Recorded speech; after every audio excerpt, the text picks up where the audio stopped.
जय हिंद मेरे प्यारे साथियों। आज हम इंडियन आर्मी का एक और ओरिजिनल पेपर सॉल्व करेंगे जो प्रीवियस ईयर में आपका हुआ था। देखो, ये जो पेपर है इंग्लिश और हिंदी दोनों में है। और अगर आप हमारे कोर्स में रजिस्ट्रेशन कराना चाहते हैं जो बिल्कुल बेसिक से और जहां तक आपका Indian army GD, technical, colour और ट्रेड, इन सब का बिल्कुल बेसिक से और जितना आपके प्रीवियस ईयर में आया है प्रीवियस ईयर क्वेश्चन, इन सारे क्वेश्चनों को हम उस बैच में सॉल्व कराएंगे। देखो, सबसे पहला क्वेश्चन था आपके पास कि लाल किले का निर्माण किसने कराया था। तो लाल किले का निर्माण कराया था शाहजहां ने। किसने कराया था? शाहजहां ने। और शाहजहां ने एक और चीज बनाई थी। शाहजहां ने क्या बनाया था? ताजमहल। क्या बनाया था? ताजमहल। कमेंट सेक्शन में आपको मुझे बताना है कि ताजमहल के जो वास्तुकार थे वो कौन थे भाई। ठीक है, ताजमहल के वास्तुकार कौन थे। देखो, शेरशाह के बारे में आपके एग्जाम में क्या क्वेश्चन पूछ सकता है। शेरशाह ने चौसा का युद्ध लड़ा था। कौन सा युद्ध लड़ा था? चौसा का। बहुत इंपॉर्टेंट है। चौसा का युद्ध लड़ा था। कब लड़ा था? तो ये लड़ा था उसने 1539 में। और ये जो हुआ था चौसा का युद्ध किस किस के मध्य हुआ? ये शेरशाह और हुमायूं के मध्य हुआ। किसके मध्य हुआ? शेरशाह और हुमायूं के। इसमें जो जीता था वो जीता था कौन? शेरशाह सूरी। ठीक है, शेरशाह जीता था। तो ये चौसा का युद्ध आपको याद रखना है, आपके एग्जाम में पूछता है। तेलंगाना राज्य का गठन कब हुआ था? तो तेलंगाना राज्य का गठन हुआ था 2 जून 2014 को। नंदा देवी राज जात यात्रा किस राज्य में होती है? तो ये अपने उत्तराखंड में होती है। कहाँ? अपने उत्तराखंड। उत्तराखंड की बात आई तो आपको पता होना चाहिए कि उत्तराखंड की जो कैपिटल है, कैपिटल राजधानी, वो कहाँ है? देहरादून। कहाँ है? देहरादून। खानी पीनी देहरादून, सभ्यदानी देहरादून। ठीक है। और जो यहाँ के सीएम है रिसेंटली चेंज हुए हैं, तो आपके एग्जाम में पूछा जा सकता है। ठीक है, क्योंकि अगले साल तो इलेक्शन है ही, फिर सीएम ने चेंज होना है। तो यहाँ के जो नए सीएम बने वो बने पुष्कर पुष्कर सिंह धामी। ठीक है। अब देखो, अगर मैं असम की बात करूं तो असम के सीएम भी चेंज हुए। असम की जो कैपिटल है वो दिसपुर है। राजधानी क्या है असम की? दिसपुर। और जो यहाँ के सीएम है वो है आपके हेमंत बिश्व शर्मा। कौन है? हेमंत बिश्व शर्मा। विश्व शर्मा। ठीक है। अगर बात की जाए हिमाचल प्रदेश की, तो हिमाचल प्रदेश की जो कैपिटल है, हिमाचल प्रदेश की जो कैपिटल है वो क्या है? शिमला। ठीक है। और यहाँ के जो सीएम है, यहाँ के जो सीएम है वो है जयराम ठाकुर। हिमाचल प्रदेश के सीएम कौन है? जयराम ठाकुर। ठीक है। आपके एग्जाम में एक सीएम पूछा जाता है या कैपिटल पूछी ही जाती है भाई। 2021 में जो अभी लैशडाउन में जो पेपर हुआ था वहां सीएम पूछा गया था भाई। ठीक है। और सिक्किम, अगर सिक्किम की बात करूं तो यहाँ की जो कैपिटल है वो होती है गंगटोक। क्या होती है? गंगटोक। और यहाँ के जो सीएम है, यहाँ के जो सीएम है वो है आपके प्रेम सिंह। ठीक है। कौन है? प्रेम सिंह। तो ये चीजें आपको पता होनी चाहिए भाई। अगले क्वेश्चन में चलते हैं कि अनब्रेकेबल किस खिलाड़ी की आत्मकथा है। ठीक है। तो अनब्रेकेबल जो है मैरी कॉम की। किसकी है? मैरी कॉम की। ठीक है। आपके एग्जाम में सचिन तेंदुलकर की पुस्तक पूछी गई थी। सचिन तेंदुलकर की। ठीक है। तो इसकी दो जो पुस्तक है वो बहुत फेमस है। कौन सी है? Play it my way. Play it my way, ये भी आपसे पूछा गया है भाई। ठीक है। और जो दूसरी पुस्तक है chase your dream. Chase your dream. ठीक है। तो ये दो पुस्तकें आपको पता होनी चाहिए भाई। आगे, राष्ट्रीय कैडेट कॉर्प्स एनसीसी की स्थापना कब हुई थी? एनसीसी की जो स्थापना हुई थी वो हुई थी सन 1948 में। कब हुई थी? 1948 में। अंतरराष्ट्रीय साक्षरता दिवस कब मनाया जाता है? ये मनाया जाता है आपका 8 सितंबर को। कब मनाया जाता है? 8 सितंबर को। सिखों का धार्मिक ग्रंथ क्या है? तो सिखों का जो धार्मिक ग्रंथ है वो है आपका गुरु गुरु ग्रंथ साहिब। क्या है? गुरु ग्रंथ साहिब। ये क्वेश्चन क्या आर्मी जीडी मेल वाले में पूछा गया था 2018 में, और आर्मी जीडी फीमेल वाले में भी पूछा गया था एज इट इज क्वेश्चन। तो प्रीवियस ईयर का बहुत बड़ा रोल होता है भाई। रोम का पूरा नाम, तो रोम का पूरा नाम होता है read only memory, read only memory. ठीक है, option A is the correct answer. Sachin Tendulkar को भारत रत्न कब मिला? तो सचिन तेंदुलकर को सन 2014 में भारत रत्न मिला। और जो भारत रत्न है, भारत रत्न जो है वो भारत का सर्वोच्च सम्मान है भाई। पेपर में पूछता है कि भारत का सर्वोच्च सम्मान कौन सा है, तब आप कहेंगे कि भारत रत्न भारत का सर्वोच्च सम्मान। विश्व स्वास्थ्य संगठन, ये भी आपके एग्जाम में पूछ सकता है क्योंकि कोविड-19 चल रहा है। तो कोविड-19 तो रिलेटेड है WHO से, वर्ल्ड हेल्थ ऑर्गेनाइजेशन, विश्व स्वास्थ्य संगठन से। तो विश्व स्वास्थ्य संगठन का जो हेडक्वार्टर है वो कहाँ है भाई? वो है आपका जेनेवा में। कहाँ है? जेनेवा में। 2018 फीफा वर्ल्ड कप किस देश ने जीता? अब देखो ये एग्जाम हुआ था 2018 में, और करंट से इसने उस टाइम का करंट रहा होगा कि 2018 में फीफा वर्ल्ड कप किसने जीता। तो वो जीता आपका किसने? फ्रांस ने। किसने जीता? फ्रांस ने। 15 जनवरी किस रूप में मनाया जाता है? तो 15 जनवरी जो है सेना दिवस होता है। कौन सा दिवस होता है? सेना दिवस। ठीक है। और अगर बात करेगा झंडा दिवस, तो झंडा दिवस भी आपको पता होना चाहिए। झंडा दिवस जो आता है हमारा 7 दिसंबर को आता है। ठीक है, 7 दिवस। और शहीद दिवस, शहीद दिवस जो है 30 जनवरी।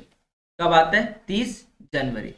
इस दिन क्या हुआ था कि गांधी जी को गोली मार दी गई थी। किसके द्वारा? नाथूराम गोडसे के द्वारा गांधी जी को गोली मार दी गई थी। तो उस दिन को शहीद दिवस के नाम से हम जानते हैं। ठीक है। अब देखो 15 जनवरी आर्मी डे, तो 3 चीजें आपको पता होनी चाहिए। एक होता है आपके पास 3 सेना होती है, एक होता है आर्मी, एक होता है एयरफोर्स, और एक होता है नेवी। ठीक है, जल सेना, वायु सेना, और ये होती है जल सेना। ठीक है, और ये होती है थल सेना। अगर मैं आर्मी की बात करूं तो आर्मी डे मैंने अभी बताया कब मनाया जाता है आपका? 15 जनवरी को। कब मनाया जाता है? 15 जनवरी। ठीक है। और जो आर्मी के जनरल है वो कौन है अभी? मनोज मुकुंद नरवाणे। कौन है? मनोज मुकुंद नरवाणे।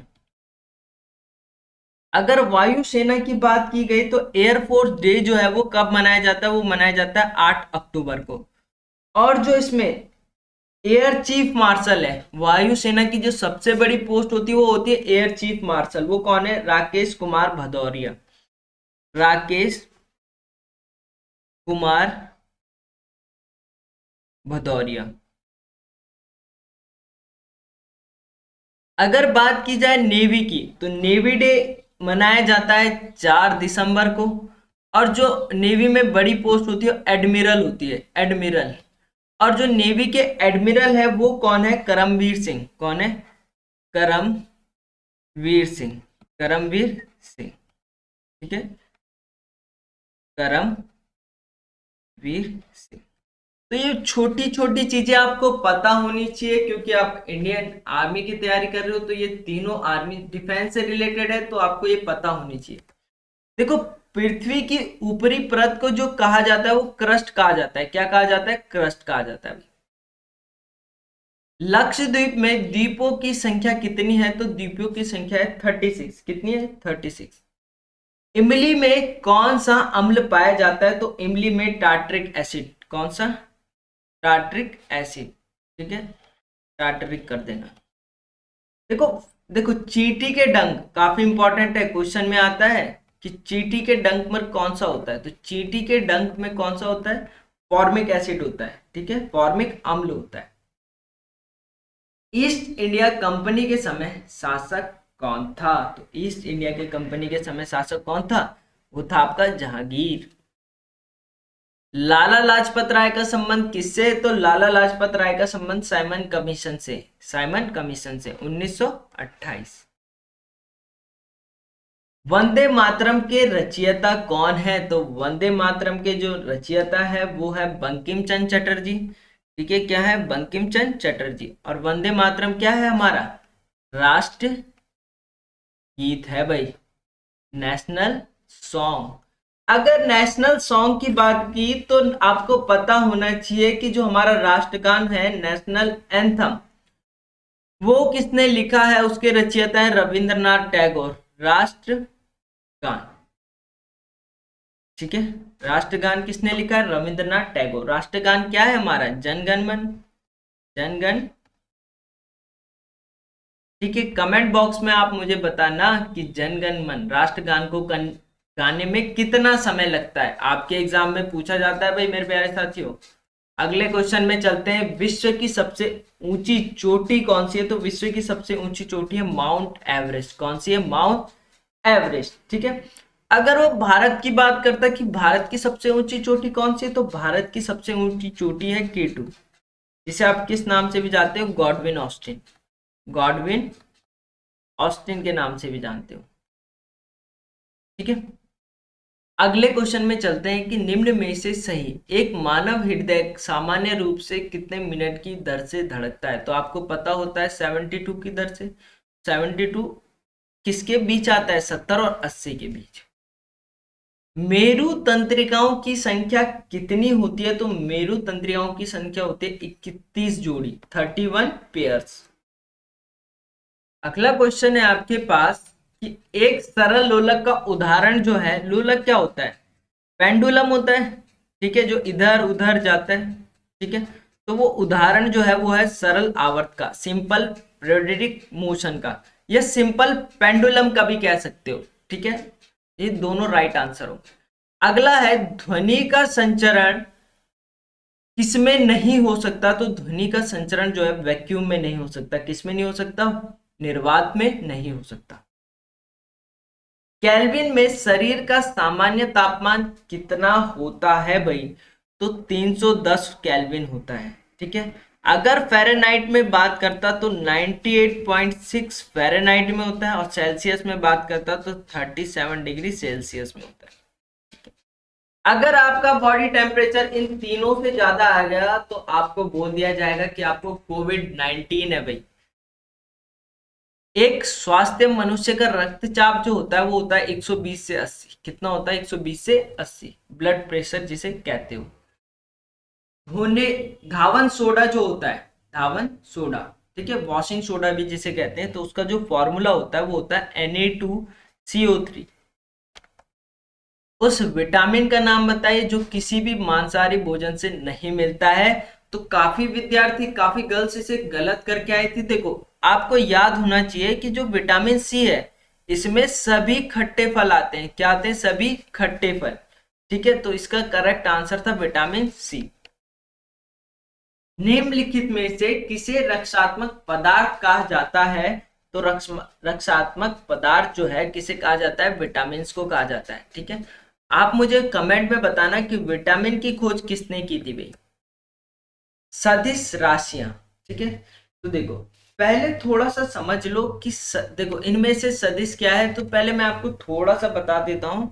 अगर मैं हिंदी में बात करूं तो हिंदी में होता है, एक होता है अदिश जिसे आप बोलते हो स्केलर क्वांटिटी, इंग्लिश में क्या बोलते हैं? स्केलर। और एक होता है सदिश जिसे आप इंग्लिश में क्या बोलते हो? वेक्टर।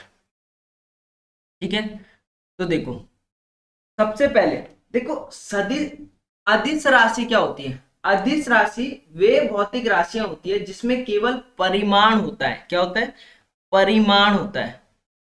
ठीक है, क्या होता है? परिमाण। जैसे मैं एग्जांपल लूं तो आप एग्जांपल के लिए ले लो मास, द्रव्यमान। ये क्या ले लो? द्रव्यमान। तो देखो आपके पास जैसे मैंने बोला 10 किलो आलू है। क्या है? 10 किलो आलू। तो इसका सिर्फ परिमाण है कि ये 10 किलो है, इसमें कोई क्या नहीं है? डायरेक्शन नहीं है भाई। और अगर मैं सदिश की बात करूं तो इसमें क्या होता है कि परिमाण के साथ क्या भी होती है? इसमें परिमाण के साथ दिशा भी होती है। क्या भी होती है? दिशा भी होती है। जैसे मैंने एग्जांपल लिया, आपने बल लगाया, आपने इसमें बल लगाए 4 न्यूटन इधर से और 3 न्यूटन इधर से, तो आप बोल रहे होंगे टोटल बल किधर लगेगा, इधर 3 और 4 7 न्यूटन बल लगेगा और जाएगा किस तरफ, इस तरफ। तो आपके पास परिमाण भी है 7 न्यूटन और दिशा भी है, इस दिशा में लग रहा है। तो जब भी आपके पास परिमाण और दिशा होती है तो वे राशियां आपकी सदिश राशि कहलाती हैं, और जो आपके पास परिमाण ही परिमाण होता है, मैग्नीट्यूड ही मैग्नीट्यूड होता है, ठीक है, तो वो आपका स्केलर क्वांटिटी कहलाती है। अब देखो सदिश राशियां क्या कहलाएगी, जिसमें परिमाण और दिशा दोनों हो, ठीक है, परिमाण और दिशा दोनों हो, तो option B is the correct answer. पृथ्वी की सतह पर सबसे अधिक पाए जाने वाला जो तत्व है वो है आपका ऑक्सीजन। क्या है, ऑक्सीजन। देखो लेंस की क्षमता का एसआई मात्रक जो होता है वो होता है आपका डायप्टर। क्या होता है, डायप्टर। उदासीन विलयन का पीएच देखो 7, 7 जो होता है वो होता है आपका न्यूट्रल, ठीक है, उदासीन होता है। और जो प्योर वाटर है, प्योर वाटर शुद्ध जल, उसका पीएच वैल्यू भी कितनी होती है, 7 होती है, ठीक है। अगर ब्लड, ब्लड इंपॉर्टेंट है इसलिए बता रहा हूँ, रक्त का जो पीएच है वो होता है आपके पास 7.4। तो ये आपके एग्जाम में पहले भी पूछा गया है कि रक्त का पीएच कितना होता है, तो रक्त का पीएच होता है आपका 7.4। निम्नलिखित जीवों में से कौन सा प्रकाश संश्लेषण द्वारा अपना भोजन बना सकते हैं, तो प्रकाश संश्लेषण द्वारा अपना भोजन जो है वो शैवाल बना सकते हैं। निम्नलिखित में से कौन सा असंपर्क बल का उदाहरण है, तो असंपर्क बल का जो उदाहरण है वो गुरुत्वाकर्षण बल है, ग्रेविटेशनल फोर्स है। हड़प्पा सभ्यता की खोज कब हुई थी, तो हड़प्पा सभ्यता की खोज सन 1921 में हुई थी। चलिए अगला क्वेश्चन बिल्कुल आसान सा था आपके पास। आपको क्या करना था, आपको सिर्फ पॉइंट, 2 पॉइंट और 3 पॉइंट ऐसे लिख देने थे। अब देखो पॉइंट 201, 1 2 और 1। अगला क्या है 1.01, अगला क्या है 0.11, ठीक है। तो इनको ऐड करना था सिंपल सा, तो एक यहाँ पे, एक और एक 2, फिर क्या 1 पॉइंट, फिर 1, 1.121। ऑप्शन बी आपका क्या होता, करेक्ट आंसर होता। देखो किसी भी संख्या की पावर 0 होती है, इस क्वेश्चन को भी काफी विद्यार्थी गलत करके आए थे। किसी भी संख्या की पावर, जैसे ए कोई नंबर है, किसी की संख्या की पावर 0 है तो उसका मान हमेशा 1 होता है। 5 की पावर अगर 0 है तो उसका मान क्या होगा, 1 होगा। ये मैथमेटिक्स क्या है, रूल है। काफी विद्यार्थी इसका 0 करके आए थे और काफी 5 करके आए थे, तो ये कंफ्यूज करने के लिए दिया रहता है। तो इसका सही आंसर जो था वो 1 था। देखो कोई क्वेश्चन नहीं आ रहा तो उसे स्किप करके आगे चले जाओ, गलत करने से बढ़िया, क्योंकि माइनस मार्किंग भी होती है। आगे क्वेश्चन कह रहा है कि 9 के वर्गों को 64 के घनमूल से भाग देने पर शेषफल क्या बनता है। अब देखो 9 का वर्ग, तो 9 का अगर वर्ग करोगे तो वो होता है आपके पास 81, और 64 का घनमूल, घनमूल मतलब क्यूब रूट, 64 किसका क्यूब रूट होता है, तो आप बोल रहे होंगे 4 का क्यूब रूट होता है। तो अगर आप 81 को 4 से भाग दोगे तो ये जाएगा 4, 20 बार, ठीक है, 20 चौको 80, ठीक है, और शेषफल कितना बचा, एक बचा, नहीं बचा, एक आपके पास आंसर होता। ठीक है, समझे नहीं समझे। आगे था आपके पास 2x plus 5y equal to 11, 3x plus 4y equal to 13, ठीक है। तो आपसे कह रहा है कि x और y का मान बताइए। या तो आप x को सेम कर दो या y को सेम कर दो, आंसर दोनों से आ जाएगा, ठीक है। तो देखो मैंने यहाँ क्या किया, x सेम करने के लिए 3 का मल्टीप्लाई कर दिया और यहाँ क्या किया 2 का मल्टीप्लाई कर दिया।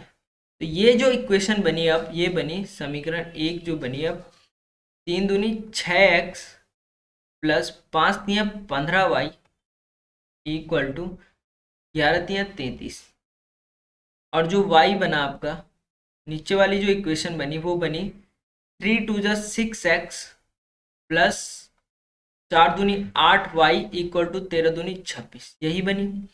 अब इक्वेशन 1 और 2 को घटाने पर, ठीक है, 6 में से 6 गया, जीरो, कुछ नहीं बचा। अगर 18 में सॉरी 15 में से आप 8 माइनस कर रहे होंगे तो आपके पास कितना बचेगा, ये बनेगा 7। ठीक है, 7y इक्वल टू कितना, तो आप कह रहे होंगे 33 में से 26 गया तो 7 बच गया, तो 7y इक्वल टू 7, तो y इक्वल टू कितना 1। ठीक है, y इक्वल टू कितना 1। अब y की वैल्यू आ गई, समीकरण 1 में रखो, 2 में रखो, मैं यहाँ रख रहा हूँ 2x plus 5 into 1 equal to 11, तो ये हो जाता 2x plus 5 equal to 11। 2x equal to 11 minus 5 कितना बचा, 6 बचा। 2x बराबर 6, x बराबर कितना 6/2, x की वैल्यू 3 आ गई, y की वैल्यू 1 आ गई, 3 और एक ऑप्शन इस B is the correct answer. तो इस तरह से आपको इसे करना था। देखो, गावस्कर ने 5 पारियों में कुल 275 रन बनाए। 5 पारियों में कितने रन बनाए, तो 5 पारियों का सम जो हो जाएगा उसका कितना हो जाएगा, 5 इंटू 275। ठीक है, ये कौन है, गावस्कर जी हैं। और 4 पारियों में 208 रन बनाए, विश्वनाथ ने 4 पारियों में 208 रन बनाए। ठीक है, कितने बनाए, 208 रन। तो 208 4 पारियों का सम कितना हो जाएगा, करके देख लो, 5 पंजे 25, कैरी 2, 5 सत्ते 35 और 2 37, कैरी 3, 7 5 दूनी 10 और 3 13, 8 चौकू 32, कैरी 3, 4 जीरो का जीरो, सॉरी 3, 4 दूनी 8, 832। तो गावस्कर का जो है सम जो है वो है 1375 और विश्वनाथ का कितना है 832। क्या कह रहा है, बताओ किसका औसत अच्छा था, तो अच्छा किसका रहा होगा, जिसके सम ज्यादा रहा होगा 1375, तो गावस्कर का, किसका, गावस्कर का। 1 किलोग्राम का कितना प्रतिशत है, ये पता नहीं कितनी बार क्वेश्चन में पूछा गया है आर्मी जीडी में। तो देखो, 1 किलोग्राम का, किसका, 1 किलोग्राम का, जिसके रिस्पेक्ट में पूछता है वो नीचे 1 किलोग्राम का 1 ग्राम कितना प्रतिशत है, परसेंटेज में बदलने के लिए इंटू 100। अब ये ग्राम है, ये किलोग्राम है, तो बड़ी नाइंसाफी होगी, यूनिट क्या होनी चाहिए, सेम होनी चाहिए। तो मैं किलोग्राम को क्या करूं, ग्राम में बदल दूं, क्या करूं, ग्राम में बदल दूं। तो आप कह रहे होंगे कि 1 किलोग्राम बराबर सर कितना, तो आप बोलोगे 1000 ग्राम। कितना ग्राम, 1000 ग्राम। तो लिख लो 1 ग्राम अपॉन 1000 ग्राम इंटू 100, एक द्वी, ग्राम से ग्राम कैंसिल, ये क्या बचा 1/10। और 1/10 को क्या लिख सकते हो तुम, 0.1 लिख सकते हो कि पॉइंट जितने नीचे जीरो होते हैं पॉइंट इस तरफ खिसकता रहता है, तो 1 0 एक बार खिसक गया, 0.1, 0.1 ये था आपका आंसर, 0.1 था ये। ठीक है, 0.1 था ये, option C is the correct answer. अब कह रहा है कि एक धावक था, एक धावक था, जैसे आप धावक होंगे जो इंडियन आर्मी की तैयारी कर रहे होंगे, बहुत तेज भाग रहे हैं। वो धावक 200 मीटर की दौड़ पर 24 सेकंड में पूरा करता है, तो उसकी चाल किलोमीटर पर आवर में बताओ। देखो, मैं आपको एक चीज बताऊंगा, आप कभी नहीं भूल सकते, कभी भी छोटी यूनिट को, मीटर पर सेकंड छोटी यूनिट होती है, छोटी यूनिट को अगर बड़ी यूनिट में चेंज करना है, किलोमीटर पर आवर बड़ी यूनिट होती है। अगर छोटी यूनिट को बड़ी यूनिट में चेंज करना है तो बड़ा वाला ऊपर, छोटा वाला नीचे। और बड़ी यूनिट को छोटी यूनिट में चेंज करना है, मीटर पर सेकंड छोटी यूनिट, तो छोटा वाला ऊपर, बड़ा वाला कहाँ, नीचे। ठीक है, अब देखो, चाल बराबर क्या होता है, speed equal to distance upon चाल। चाल बराबर दूरी बटा समय, क्या होता है, दूरी बटा समय। अब दूरी क्या दे रखी है मेरे प्यारे साथियों, बताओ कितना दूरी दे रखी है, 200 मीटर। समय दे रखा है 24 सेकंड, ये मीटर, ये सेकंड, किलोमीटर पर आवर में आपको आंसर बताना है, तो किलोमीटर पर आवर में किससे मल्टीप्लाई कर दो, इंटू 18/5, आंसर आ जाएगा 6 चकू 24, 6 3 18, 5 5 चक 20, 0 4 एकम 4, तो 10 इंटू 3 कितना 30 किलोमीटर पर आवर, क्या आपका आंसर ठीक है, तो इस तरह से आप करते तो काफी आसान होता। अब कह रहा है एक वृत्ताकार व्यास जो है 210 मीटर है डायमीटर, तो इसका क्षेत्रफल ज्ञात करो।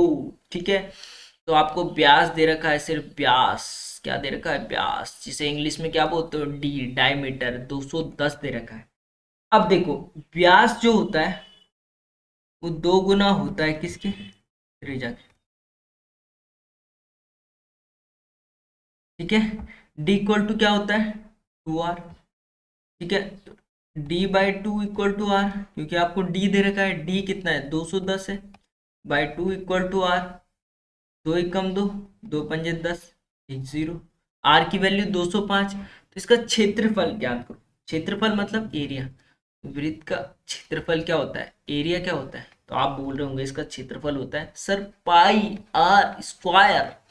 पाई की वैल्यू कितनी, 22/7। आर की वैल्यू कितनी आपने निकाली, बोला 105, तो 105 का स्क्वायर मतलब 105 × 105। किसी संख्या का स्क्वायर क्या 2 बार मल्टीप्लाई तो होता है, तो आप बोलोगे 7 से कटा कितनी बार, 7 दूनी 14, 7 एकम 7, 3 बचा, 5 7 35, तो ये बच गया 22 × 15 × 105। कर लो मल्टीप्लाई। ठीक है, कैसे करोगे, तो आप बोलोगे 15 दूनी 30 कैरी 1, 15 दूनी 30 कैरी 3, 3 था सॉरी, 15 दूनी 30 कैरी 3, 15 दूनी 30 और 3 33, 330 × 105। ठीक है, देख लो कितना आएगा ये, तो 105 × 33 कर दो, तो ये आएगा 5 3 15 कैरी 1, 3 0 का 0 1, 3 एकम 3, 5 3 15 कैरी 1 1 36, 3 एकम 3, आ जाएगा 5 5 और 1 6, 3 और 1 4, 3 3 4 6 5 और 1 0 बच गया, 34650 मीटर आपका आंसर। थोड़ा सा कैलकुलेटिव था, पर अगर आप इसे इस तरह से करते तो आसान हो जाता। ठीक है, कैलकुलेटिव था मानता हूं। ठीक है, 5% साधारण ब्याज की दर से 6 वर्ष की धनराशि पर 240 रुपए अर्जित हुए तो मूल राशि ज्ञात करो। तो मूल राशि आपकी प्रिंसिपल होती है। देखो साधारण ब्याज बराबर क्या होता है, साधारण ब्याज बराबर होता है, बिल्कुल सिंपल और बेसिक से, साधारण ब्याज, साधारण ब्याज बराबर होता है मूलधन गुणा दर गुणा समय अपॉन 100। तो आपको बोला 5% साधारण ब्याज की दर से, किसकी दर से, 5%। दर क्या दे रखी है आपको, 5%। ठीक है, समय कितना दे रखा है, 6 वर्ष, और धनराशि कितनी दे रखी है, 240 रुपये अर्जित हुए। कितना ब्याज अर्जित हुआ, 240 रुपये अर्जित।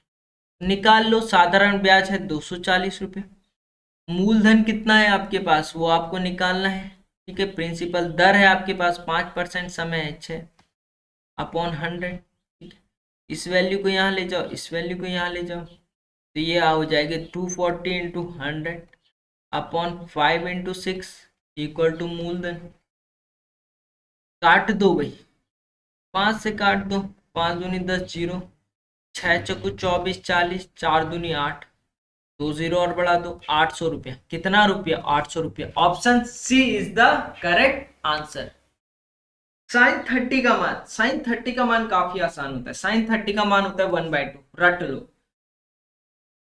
देखो मैंने आपको पूरा ट्रिग्नोमेट्री में याद करने के तरीके बताएं कि किस तरह से आप मान याद कर सकते हो, साइन 30, साइन 45, साइन 90 के। ठीक है, तो आप उस लेक्चर को देख सकते हो। अब एक वस्तु का क्रय मूल्य 1000 रुपए, वस्तु का क्रय मूल्य क्या है, 1000 रुपए। ठीक है, आपने कोई वस्तु 1000 रुपए की खरीदी और विक्रय मूल्य और बेच दी वो कितने में, 1200 रुपए में। आप मुझे बताओ कि कोई चीज आप 1000 रुपए में खरीद रहे हो और 1200 रुपए में बेच रहे हो, तो आपको फायदा हो रहा है नुकसान हो रहा है, तो आप बोलोगे सर हमें 200 रुपए का फायदा हो रहा है। और 200 रुपए का फायदा किस पे, क्रय मूल्य पर निकालते हैं, तो क्रय मूल्य 1000 रुपए और प्रतिशत में बदलने के लिए × 100, तो 0 से 0, 0 से 0, 1 0 से 1 0, सीधा सीधा कितना 20% का क्या होगा, आपको प्रॉफिट होगा। क्या होगा, प्रॉफिट। यहाँ पे ठीक कर लेना है, ये हानि नहीं, लाभ प्रतिशत क्या होगा, लाभ प्रतिशत। ठीक है, ठीक है, वो टाइपिंग मिस्टेक हो गई, लाभ प्रतिशत। आप खुद ही सोचो कि कोई चीज आप सस्ती खरीद रहे हो, 1000 रुपए की आपने खरीदी और 1200 रुपए की आपने बेची, तो आपको क्या होगा, फायदा होगा कितने का, 20% का। ऐसी क्वेश्चन आपका लैंसडाउन वाले पेपर में आया था, एआरओ में, जो 40 सेंटरों में जो पेपर हुए थे, 30,000 बच्चों ने दिया था, तो क्वेश्चन बहुत ही गलत था। ठीक है, वो क्वेश्चन गलत था, तो ये थोड़ी सी मिस्टेक हो गई। ठीक है, बिल्कुल बेसिक से पढ़ना है तो आप हमारे कोर्स में इनरोल कर सकते हैं, ये कोर्स फ्री ऑफ कॉस्ट है। दो संख्याओं का महत्तम समापवर्तन। ठीक है, इसका इंपॉर्टेंट फॉर्मूला होता है first number into second number equal to लसअप एलसीएम इंटू एचसीएफ। सिंपल भाषा में दो संख्याओं का महत्तम समापवर्तन एचसीएफ 11 दे रखा है और लघुत्तम समापवर्तन दे रखा है 5500, और इनमें से एक संख्या दे रखी है 550 और दूसरी संख्या आपको ज्ञात करनी। ये वैल्यू नीचे चली जाएगी, simple. Second number equal to आप क्या कह रहे होंगे कि 5500 गुणा 11 अपॉन 550, ये एक बार चले जाएगा 0, तो सेकंड नंबर आपके पास क्या आ जाएगा, 110 आपके पास क्या आता, करेक्ट आंसर। देखो अगला क्वेश्चन आपके पास प्रॉफिट लॉस का है। क्वेश्चन कह रहा है राम एक टेलीविजन 3000 रुपए पे बेचने पर 25% का लाभ कमाता है, तो उसका क्रय मूल्य क्या था। तो आपको पता होना चाहिए कि विक्रय मूल्य बराबर आपके पास होता है क्रय मूल्य 100 प्लस प्रॉफिट या लाभ अपॉन 100। ठीक है, टेलीविजन को बेच रहा है तो विक्रय मूल्य आपके पास 3000 रुपए, कितना है, 3000 रुपए।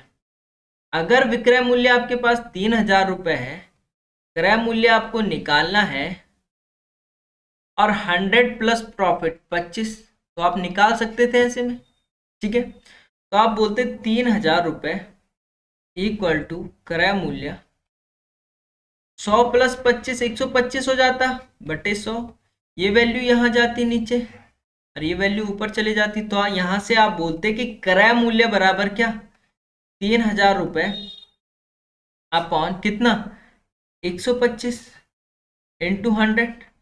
25 पंज 125, 25 चौक 100, 5 से आप करते 5 के 30 600, तो 6 चौको 24, 2400 आपका करेक्ट आंसर होता। अगर इसे और शॉर्ट बनाना है तो आप इसे कैसे करते, तो आप बोलते कि सर हमें 20% दे रखा है, तो 20% की जो फ्रैक्शन वैल्यू होती है वो होती है 25/100। अगर आप इसे सिंप्लीफाई कर रहे होंगे तो ये होती है 1/4। 4 रुपए उसका क्रय मूल्य था, 4 रुपए क्या था, क्रय मूल्य। और जो वो आर्टिकल था उसमें 25% का लाभ हो रहा था, मतलब 1 रुपए का लाभ हो रहा था, 1 रुपए का लाभ हो रहा था। तो 4 रुपए की आपने चीज खरीदी, 1 रुपए का लाभ हुआ, तो विक्रय मूल्य कितना, विक्रय मूल्य आपके पास हो जाएगा 5 रुपए। ठीक है, कितना हो जाएगा, 5 रुपए। अगर यहाँ क्या दे रखा था, 3000 बेचने पर विक्रय मूल्य, विक्रय मूल्य कितना हो गया आपका, 5 हो गया। ठीक है, तो 5 यूनिट जो है वो रिप्रेजेंट कर रहा है कितने को, 5 यूनिट जो है रिप्रेजेंट कर रहा है 3000 रुपए को। 1 यूनिट जो है वो कितने को रिप्रेजेंट करेगा, तो आप बोल रहे होंगे वो करेगा 3000/6, 5, तो 5 छक्के 30, 1 यूनिट 600 रुपए को रिप्रेजेंट कर रहा है, 1 यूनिट 600 रुपए को रिप्रेजेंट कर रहा है, तो क्रय मूल्य 4 था, तो 4 यूनिट कितने को रिप्रेजेंट करेगा, तो आप बोलेंगे 4 इंटू 600, 6 चौको 24, 2400 रुपए आपका इस तरह से करेक्ट आंसर आ जाता है क्रय मूल्य। ठीक है, आगे कह रहा है 2 अंक मूलन का ज्ञात करो जिनका योग 25 और अंतर 5 हो। एक मेथड ये कि आप ऑप्शन देख लो कि दो संख्याओं का योग 25 आना चाहिए और अंतर 5 आना चाहिए, तो इन दोनों का योग करोगे तो 25 आ रहा है, इन दोनों का अंतर करोगे तो क्या आ रहा है, 15, तो नहीं हो सकता। इन दोनों का योग करो तो कितना आ रहा है, 35, और ये भी नहीं हो सकता। इन दोनों का योग करो कितना आ रहा है, 25, इन दोनों में अंतर देखो 5, तो बिल्कुल करेक्ट ऑप्शन सी। पर अगर आपको बेसिक से करना है क्रॉस चेक करना है तो दो नंबर्स हैं x और y, इनका जो सम है वो कितना है 25 है, और जो इनका अंतर है वो कितना है 5 है। तो देखो ये प्लस का y, ये माइनस का y, कट गया, x और x 2x इक्वल टू 25 और 5, 25 में से 5 गया 20, 25 में से 5 गया 20, ठीक है। तो x की वैल्यू क्या आ गई, x की वैल्यू आ गई 10।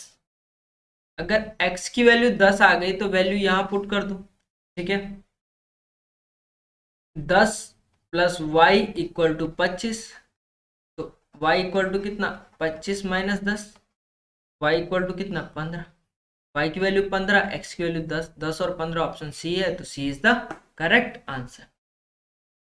लास्ट क्वेश्चन है कि ए और बी मिलकर किसी काम को 4 दिन में कर रहे हैं, तो ए प्लस बी कितने दिन में कर रहे हैं, 4 दिन में।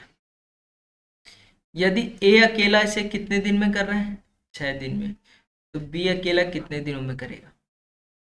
एक तो शॉर्ट मेथड होता है, पहले वो बता देता हूं। जब भी इस तरह का क्वेश्चन आए तो d1 इंटू डी टू और d2 माइनस d1, तो ये है आपके पास 4 इंटू 6 अपॉन 6 माइनस 4, 6 चक्कू 24 और 6 में से 4 गया 2, तो 12 डेज आपका आंसर आ जाता। 12 डेज में करेगा। जब भी एलोन पूछा रहे, जब भी क्या पूछा रहे, एलोन पूछा रहे। बेसिक से कैसे करते हैं, देखो 4 और 6 का एलसीएम कितना आता, तो आप बोल रहे होंगे कि 24। ये 24 हमारे पास क्या है, टोटल काम जो हमें किससे कराना है, बी से कराना है। 4 में कितने का मल्टीप्लाई करें 24 आ जाए, तो आप बोलोगे 6, तो ए बी जो है 6 वर्क पर डे कर रहे हैं। 6 में कितने का मल्टीप्लाई करें 24 आ जाए, तो 6 चौको 24, 4 वर्क पर डे जो है ए कर रहा है। देखो अगर आप a प्लस बी की इफिशियंसी 6 है और a की इफिशियंसी 4 है, तो a प्लस बी की इफिशियंसी से a की इफिशियंसी माइनस कर दोगे तो आपके पास b की इफिशियंसी आ जाएगी। b की इफिशियंसी कितनी आ गई 2, टोटल वर्क है 24, b की इफिशियंसी आई 2, तो 12 डेज। इस तरह से आप इसे सॉल्व करते, ठीक है। तो ये था फीमेल जीडी का पेपर जो काफी आसान था, ठीक है। तो मिलते हैं अगली वीडियो पर, आज के लिए इतना ही, जय हिंद।